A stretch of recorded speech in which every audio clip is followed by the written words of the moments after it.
Sonic microphone on.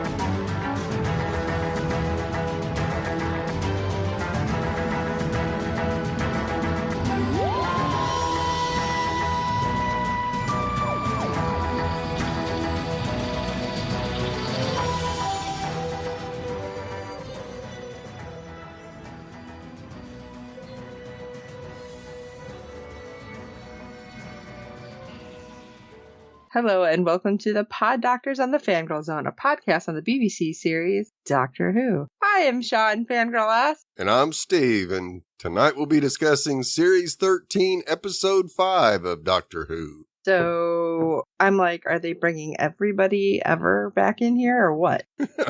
It kind of seems that way, doesn't it? It did seem that way. I'm like, okay, am I going to see some of the doctors too? Yeah, That's what I was waiting for. Clara. Oh my gosh, I was waiting to see John Barrowman just kind of walk through. Right. What is happening? Because they cannot get rid of the universe if we can't have Captain Jack. I'm just saying. Well, it looks like you managed to find some ratings for us. Yes, we did. We have ratings for Episode 5. It brought in a 0.07 in adults 18 to 49 with 0.334 million viewers, making it the 64th rated show for the day. Bumped up just a little bit from the previous episode. You know what? I will tell you, talking to somebody who has been a diehard Whovian, our friend Jess, she did not even realize that it had come back. Oh, no. So I think this is happening a lot. I feel like there was not as much advertisement for this season as we normally see. True. So maybe everybody, well, you know what, in the world we live in with everybody wants to binge everything. Because it's only 6 episodes, we might have a whole lot of people at the end, like, powering through. I guess we'll see. But I don't know. There's just so much. I don't know about you, but I swear this is really creating more questions than answers for me. Oh, I totally agree, right? And how they're going to answer any of them, I'm not in one episode. Kendall's going to be able to. I wonder if that's why we're getting the specials then. That's more than likely. Oh my God. So many questions. So many questions. Otherwise, that final episode is going to be just jam-packed and no commercials. That's the only way I can see it happening. Right. We'll see. So let's jump into Survivors of the Flux, though, shall we? As the forces of evil mass, the Doctor, Yaz, and Dan face perilous journeys and seemingly insurmountable obstacles in their quest for survival. That should really be quest since they're separate. Yes, absolutely. I mean, it was so weird because when we open, we have the Doctor trapped among the weeping angels as an angel. But I loved how they didn't change what she looked like to be an angel. Right. I just thought it was kind of funny. I don't know why, because now I want an angel like that for the front. Suddenly, we see the stone encasing her crumbling away, and she is wading through a crowd of weeping angels who are tormenting her, and vice versa, because we start hearing them whisper. Well, at least one of them whisper, because I kind of felt like it was multiple, and it was just like they had one voice kind of thing. Yeah, because the way she wandered around them, trying to figure out which one was talking to her, yeah, it kind of made me feel like, yeah, she was getting voices from several different places. Yeah, that's why I kept thinking it's like that's not just one, but I could be wrong. She was questioning why they used the form of an angel to transport her too, which I thought was interesting. And she also wanted to know where she was. I think everybody wanted to know where she was because that is a heck of a lot of angels. I don't think we've ever seen that many. No, not at all. But instead of an answer, we get to be swept away, and we're down in Mexico in 1904. And we have Yaz, Dan, and Jericho which I think is just kind of funny. Yes. Basically, what appears to be a temple to retrieve a pot. It's like, what? It's some kind of, I don't know. Like, it looked like a little tiny cup to me. Not even like pot. I didn't understand what they were doing. But Yaz was hoping to decode what was on the pot, because apparently that was going to help them somehow. I love how it was super vague, though. Yes. It's like, this will help. Really? Really, will it? Yeah. And then in the background, we kind of had like a Stooges thing happening. Yes. Oh my gosh, how did those two guys survive? Because it was like a pulley system, and one was supposed to let them down and then pull them up. But instead, we had Dan fall like flat on his face and then get zipped up. And then we have Jericho fall like flat on his face. I'm like, how are you guys not breaking apart? Right. And I mean of yourself. They're right. to use wood probably to build their pulley system. So yeah, I would think. I'm shocked they didn't break a rib or something falling like that. Too. Then we had Dan fall back again, and Yaz is just like, oh my gosh. Yeah, I just loved her face. Like, really? Okay, great. And next thing we know, we're back with the doctor, who is again transformed into a stone weeping angel, then winds up in front of an Ood. Okay, seriously, this is why I'm saying, is everybody popping up? Yeah. Because we've had, Centaurans and the Cybermen. We had Daleks, too. Yeah. Now we have the Ood. Angels. The Weeping Angel. Who else have we not seen? That's what I'm starting to wonder. It's like, who have we left out at this point? But the Ood ends up leading her to Osok, an incarnation of, I forget how to say the name, Tecteun? Okay, which was the older woman from earlier who worked for Division, who reminded me of Madame Sprout from Harry Potter. And do we get to get more information? No. No, because they're going to mess with us. And we go back to our trio, who ends up in Constantinople. And they're trying to have the pot deciphered in the same, I don't know, little place that reminded me very much of Indiana Jones. It's like, is that the same building? I swear it was. Istanbul is Constantinople. Okay, I won't sing that. Sorry. According to Yaz, the world is going to end, and the artifact should be able to reveal the win. But they don't get that information because, again, very Indiana Jones-ish. We have, what's that smell? Sounds like something burning. And Yaz looks, and there's some frickin' dynamite that was thrown in. Very slow fuse, thankfully. Yep. But she, piles on some, I don't know, was it just fabric? Clothing, yeah. Yeah. And gets everybody out because that one woman was moving awful slow. Yes, she was. It's like, pick her up, Dan. Pick her up and get her out at this point. But they get out, and I love how they're like, who would want to kill us? And I'm thinking, oh, you're a friend of the doctor. Who wouldn't? That's how it tends to work out. Because next thing we know, they're on a ship, and that we learn on the pot they were able to decipher December 5th. And that's about as far as they got with the impending doom of the apocalypse ascending to take Earth out. But we don't know anything beyond that. Well, I'll tell you right now, it's going to be 2021 because that's when the final episode of this season airs on December 5th, 2021. Oh my gosh, I did not realize that. Well played, BBC. Suddenly, though, as they're in their, what are they called on the ship? Thank you. I was like, the room, that's not right. Somebody knocks, and in comes a man disguised as a waiter after Dan had to hide underneath the bed, which I thought was funny because he is stowaway. And as the man comes in, he is asking Jericho how many lumps of sugar he wants in his tea, and he starts to pour. And then he hits Jericho with the pot, which I was like, oh, that's rough, man. That guy is not a spring chicken, and you're hitting him with a teapot. Big old guy with a teapot, so. Right? That ain't right. But Yaz and Dan end up subduing the man. However, the bad guys, as they often do, manage to commit suicide via a poisonous capsule hidden in a tooth. That was such a thing in all these kind of movies. It's like, that way you don't have to see it. I just thought it was kind of funny, though. Yes. It's really, yeah.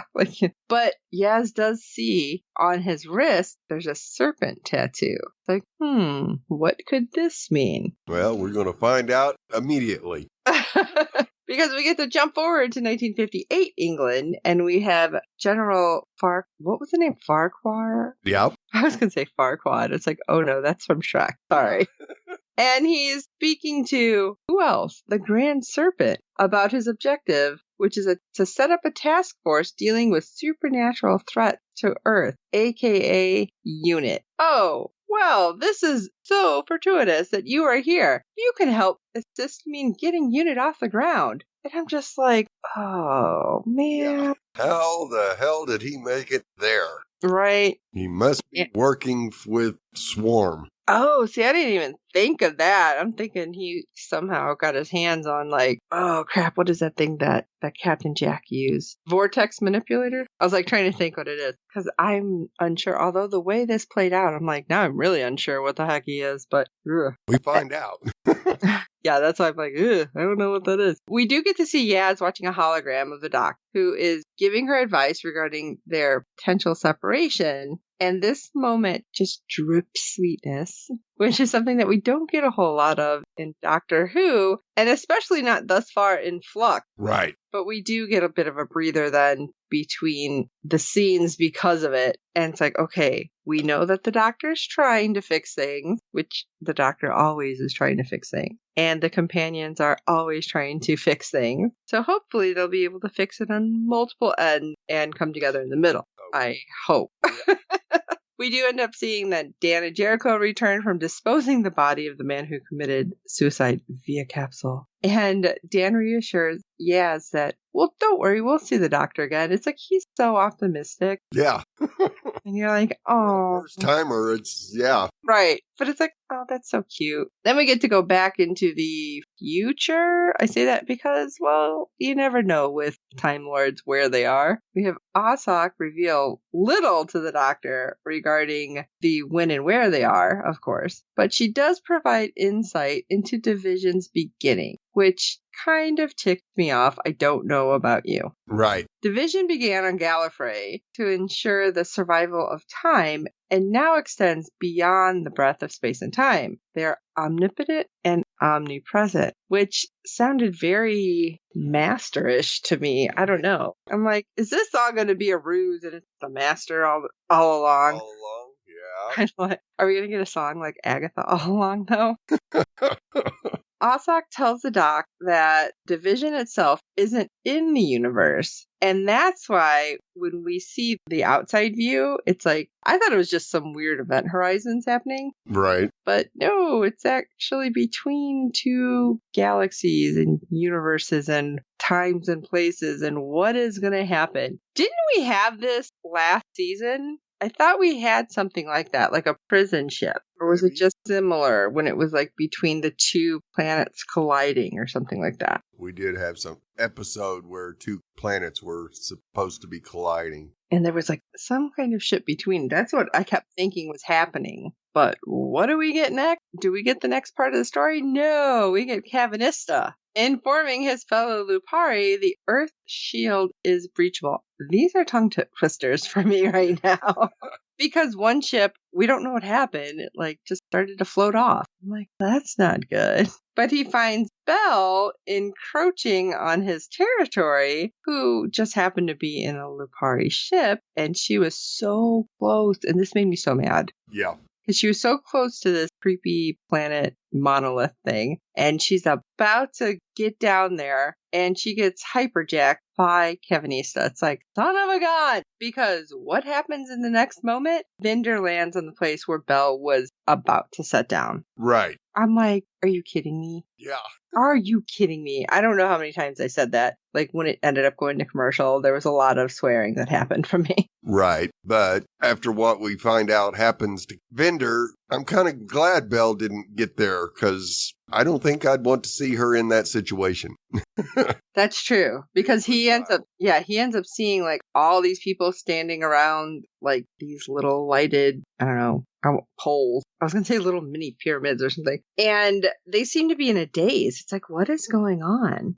I thought it was so weird. And next thing we know, we see Swarm and Azure. And, oh, that's who's to blame. Because they absorbed the humans. And they're now powerful enough to take on the Doctor. This is good? I don't know. Because then we get to go back to the Doctor and Ossock telling the Doctor about her origins. And I'm the one who brought you to Gallifrey. And I raised you. And then finally saying, I was the one who you were calling mother. It's like, ugh, I don't like you. No. Like, You're not my mother. Right. And I'm like all set for more information. And in classic Doctor Who, nope, we're going to go back over here. Yep. Like, grrr. So we're in 1967 England. We are jumping all around. Like, time-wise, I feel like this is just crazy. And we have General Farquhar and the Grand Serpent when officially kickstarted unit. It's like, great. And the Grand Serpent spots the Doctor's TARDIS in Farquhar's office. And he's like, what's this? And he's like, I don't know. We plucked it in from Metterton, which we converted into a military training area. I don't know what happened. Everybody disappeared. But was it just me, or did the Grand Serpent not know what the TARDIS was? Because he did not seem like interested in it at all. Yeah, I don't think he does, which is kind of strange because Vendor and Belle, well, we don't know for sure about Belle, but I would assume she has an idea as well of what a TARDIS is. And if they were basically working under the same Grand Serpent that was leading their people, then why wouldn't he know what it was? That was a little bit of a head scratcher. Well, Vendor didn't know what it was until he looked inside, though. Oh, So maybe that... Is this a TARDIS before he even opened the door? Oh, I thought he stuck his head in first and then said it. Yeah, maybe he did. Maybe I'm getting it just backwards. Maybe he just knew more. I don't know. The Grand Serpent seems like one of those guys, like, if it doesn't affect me directly, it's beneath me kind of thing. So maybe that's why he didn't know. Yeah. And plus, we had Farquhar tell him, they haven't been able to open it. So maybe that's why it was just like, oh, okay, whatever. It's just some phone box. You never know. So hopefully I have a feeling it's going to come into play, like much of the way they put like little things in, and then all of a sudden it's like bam, like the painting, for example, in Missy's hand. Right. But we have Farquhar showing the Grand Serpent this new device that'll detect non-human life forms. And he puts it on himself. He's like, yeah, see? And he puts it on the Grand Serpent after he's like, no, don't do that. And he's like, that's weird. And apparently... Not working. Right. It like, is working, dumbass. Could have totally played it off, except, maybe not. And, well, that has taken your usefulness down to 0. Yeah. Because a serpentine-like creature, which creeped me the hell out, right, emerges from Farquhar's mouth after you've seen it all around his face because it killed him from the inside. How did it get in him is what I want to know, yes. And that's, the second part of it. I don't know if we've seen this previously. Like, I don't think we had an idea of the Grand Serpent being like serpent. This. Yeah, no. Yeah. I was like, weird plant serpent thingy. I don't know. It was gross. Later on, we see the Doctor learning that Ashok and Division implemented the Flux to keep the Time Lord in check. And not just any Time Lord, the Doctor. Because everything is the Doctor's fault, apparently. Right. And, I can't say it's not, but I really don't think it is. What got me curious was the way she told the Doctor that she can rally people around and they just can't have that. Right, because the Doctor is hope, which took me back to the episode with Martha when she walked the earth. Yes. And I'm thinking, what? Why would you not want hope? Because they just want to run everything. Yeah, I really don't know anything about... We control all of time and everything, and you messing it all up. Get out of here. But I feel like if she's like so far removed, that just seems so weird. So it's like the whole thing with the Time Lords themselves. It's like, okay, then why didn't you help with the Time Lords? That just seems strange, and I want more answers than I have questions, which may never happen in Doctor Who, by the way. Exactly. Yeah, and that's why it would not surprise me if everything in Timeless Children and Flux is all the Master's doing. Oh my gosh. I wouldn't doubt it anymore. No. I mean, honestly. He screwed with Jodie's head and he's continuing to screw with it until he thinks he's finally defeated her. I'm really feeling like this person is not, in fact, Osok, that it's the Master somehow. Right. Or the Master's corrupted. I don't know.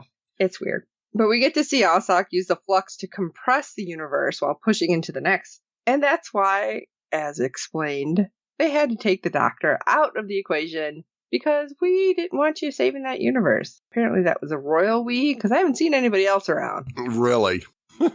we get more backstory regarding the doctor discovering that Ossock found her, the lost child, on a deserted planet. And according to her, the doctor arrived through a wormhole. So Ossock rescued her and promptly erased her memories. But I thought that was interesting because when they do go back and the doctor is like saying, how do you know you saved me? Maybe I was supposed to be picked up. And that whole back and forth, I felt like that was really like, what if she's right? Yeah. Well, and I thought it was a slip of the tongue by Ossock because it wasn't then. Well, I guess maybe it was then that she erased her childhood memories, but somebody also erased her memories of being in division. Oh, that's true. I didn't catch that. Right. So either there's 2 sets of different memories there for the doctor or there isn't. To me, there better be 2 sets so she gets her whole lifetime. But of course, if she does, then of course she's going to want to go into that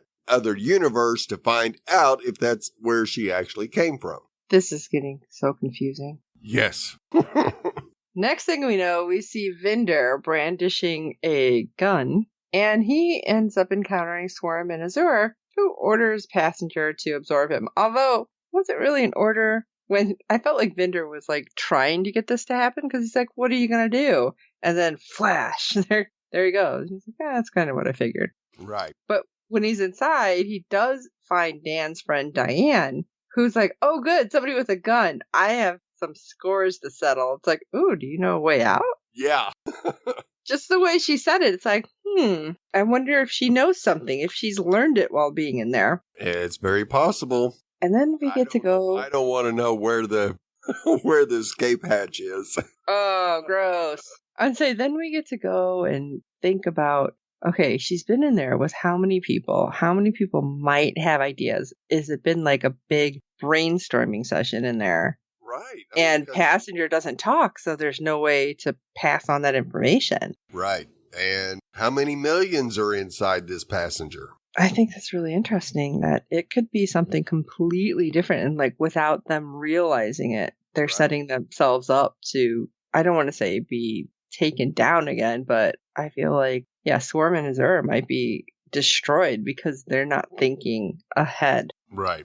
That's kind of what happened before. On the doctor and not everything else. Right. Next thing we know, we see Yaz, Dan, and Jericho meeting a seer in Nepal. And oh my gosh, the seer, oh gosh, the jokes. He's like, I'm kidding. I have no one to kid with. And then it's like, I'm kidding. I'm like, wow, he is, for a hermit, he is awful jovial. That's all I would say.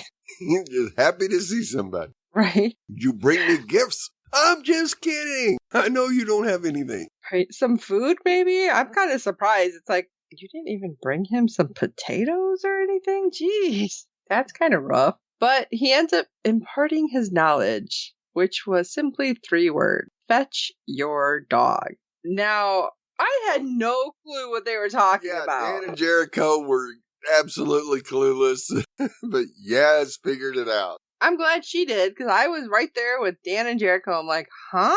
What? And then when we see them next at the Great Wall of China and painting a message, I'm like, wow, you guys are defacing the Great Wall? Yeah. But it wasn't the Great Wall. But we do end up getting to see what they were painting, which is Carvanista. Dan is here, 1904, fetch your human. It's like, oh.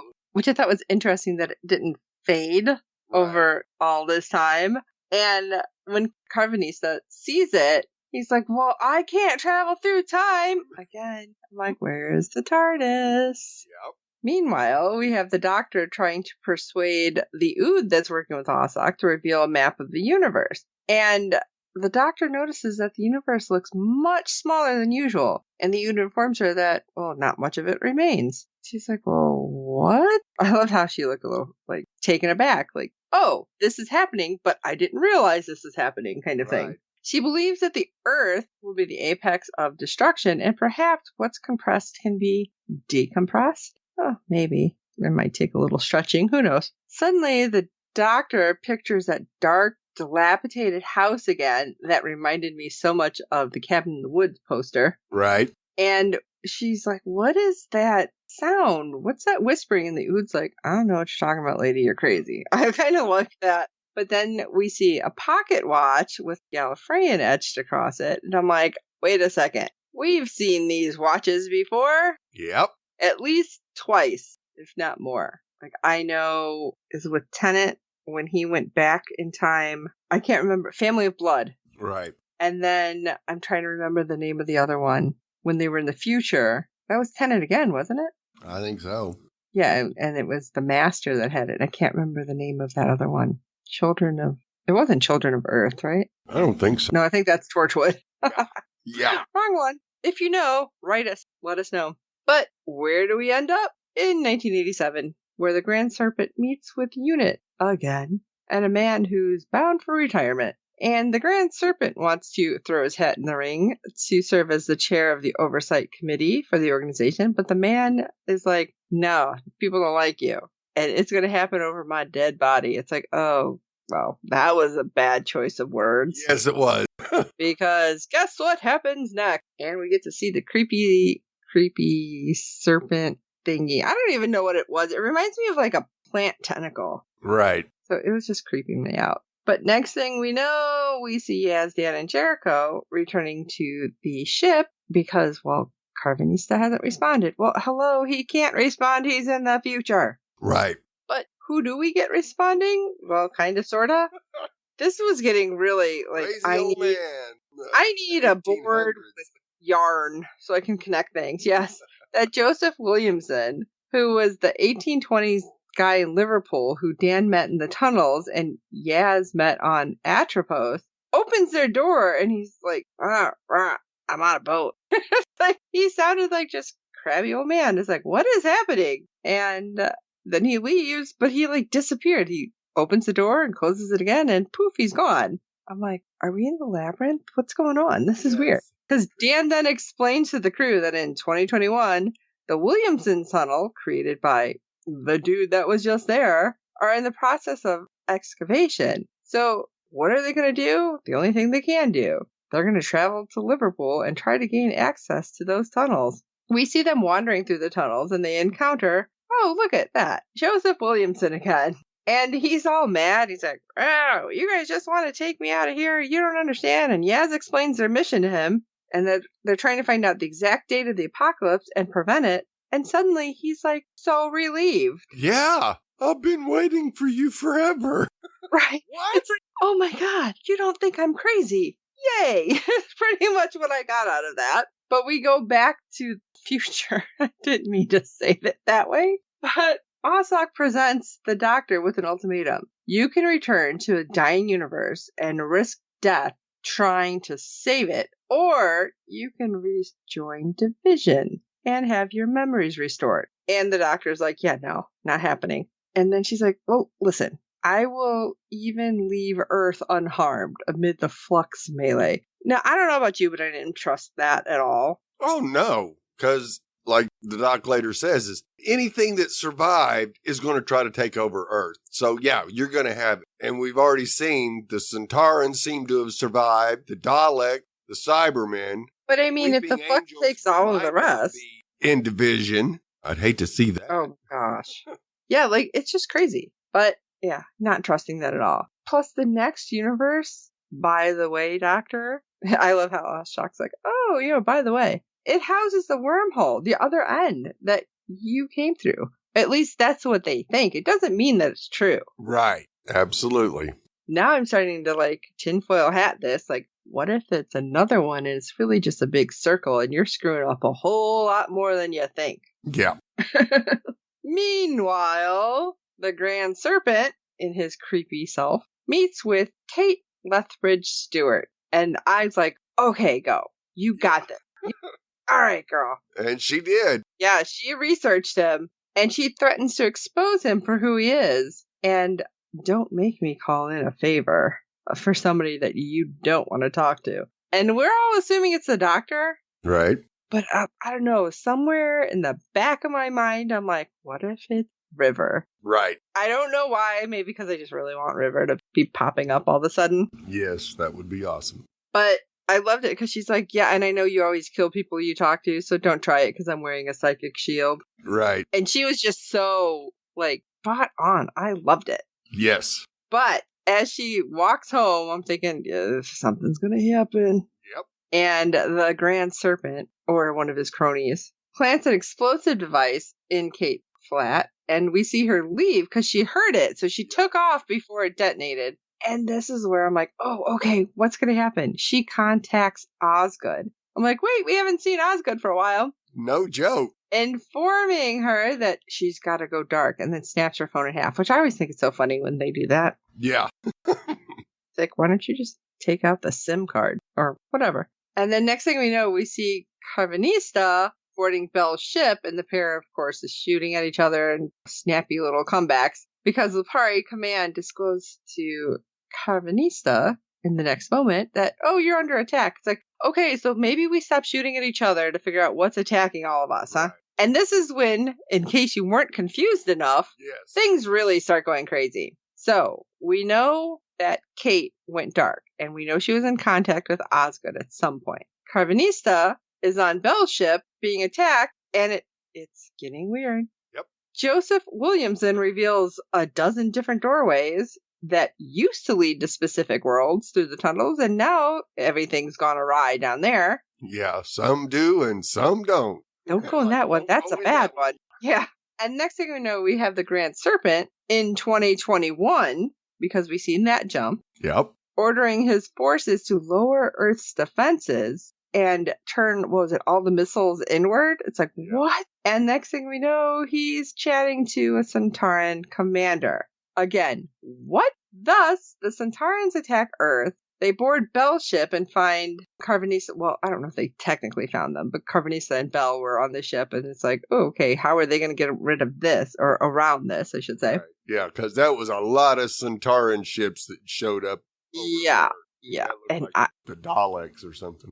Going back to that dumb-ass commander who blew them all up before, I was like, you son of a gun. And then we also have Centaurans showing up through one of the doorways down in the tunnels where Yazdan, Jericho, and Joseph Williamson is. What the hell? Like, everything is really going crazy. How are they everywhere at once? It's like, oh, they're like American Express, but not where I want to be is pretty much what's happening. Exactly. And then, final moments, we get Swarm and Azur finding the Doctor and Ashok via the psychic temporal bridge that he got a little boost from by consuming all those humans. And I'm thinking, okay, is Ashok going to suddenly help the Doctor so that they can take care of Swarm and Azur? Well, we don't even get that moment because Swarm ends up dusting Ashok in front of the Doctor and is starting to do the same to our favorite Time Lord, who is very close to that watch. So I feel like it's going to be grab the watch, open it, everything gets kind of shot back. Right. And we have all this craziness happen. But what the heck? I feel like there is just so much insanity. Like, I don't know which way's up at this point. Exactly. I can't keep up. Why don't you dive us deeper into the vortex? Because let's chase a wormhole tale or something, shall we? Well, it was a delight to hear the tones of the late Nicholas Courtney in Doctor Who again. He first appeared as Brett Vian in the Daleks' Master Plan with Hartnell. He later played Colonel and then Brigadier Alistair Gordon Lethbridge Stewart in Doctor Who from 1968's The Web of Fear to 1993's Dimensions in Time, featuring in 24 stories alongside every Doctor from Patrick Troughton to Sylvester McCoy. His final television appearance in the role was in 2008 in the Sarah Jane Adventures episode Enemy of the Bang. Courtney died in 2011. The line Courtney says in the background, Lethbridge Stewart here, I want to call the RAF, please, is dialogue taken from Part 4 of The Terror of the Autons, broadcast on January 23rd, 1971. Oh, is that the one that he's like, oh, yeah, okay. I was like, he's new, the loud one. Okay, yeah.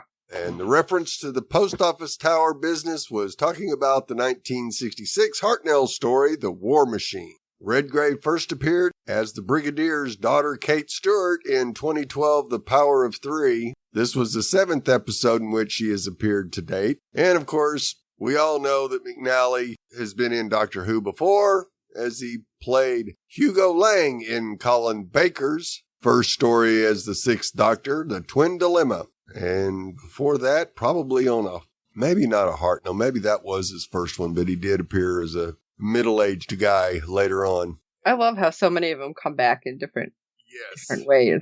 And that was the last regular episode of the Jodie Foster era that isn't a season finale or a special. Wait, Jodie Whittaker, not Foster.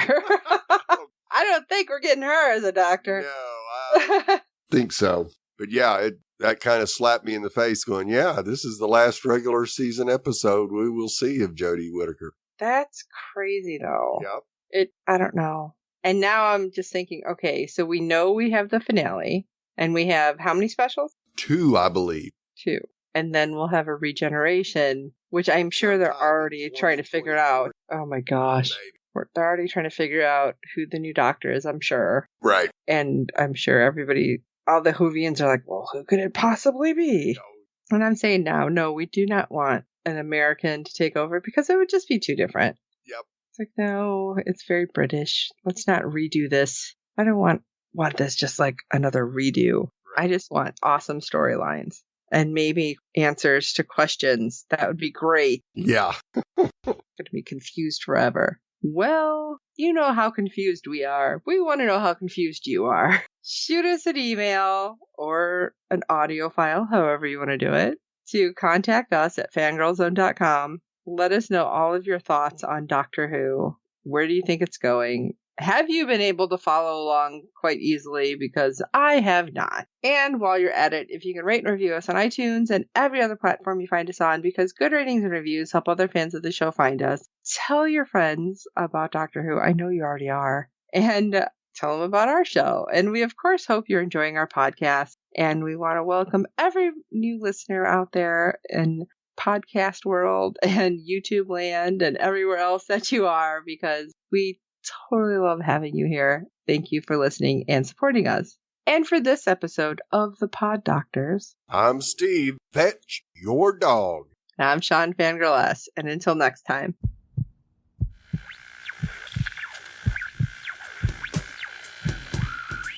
There is nothing wrong with your internet. Do not attempt to adjust your settings. We are controlling the podcast. We control the squealing and the screams. We can make your heart flutter, your eyes blur from tears, or sharpen your mind to crystal clarity. For the next hour, sit back. We are in control of what you hear. We repeat, there is nothing wrong with your settings. You are about to experience the awe and mystery known as the female mind. You are now entering the Fangirl Zone.